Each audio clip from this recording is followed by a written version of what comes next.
So I think that when I think about when I was conscious about perhaps wanting to follow a rabbinic path, it's hard to pinpoint it because when I was growing up, there weren't really women rabbis out there.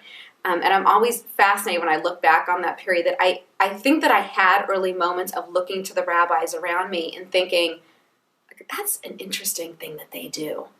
But there couldn't have been that conscious moment. And what fascinates me about it is that I grew up in a family that was very progressive. We were marching for women's rights, etc. This is just what I grew up with. Yet I still didn't have that consciousness that I could do this. So what that has left me with is the idea that you need to have actual role models, that the idea isn't enough. Because I was born in 1970 and women were just entering the rabbinate, but they weren't out there yet.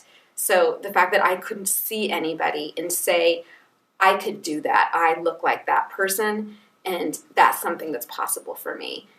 It just wasn't in my consciousness. So I think that it could have been pretty early, but it really didn't solidify until I was in college, and I finally met a woman rabbi.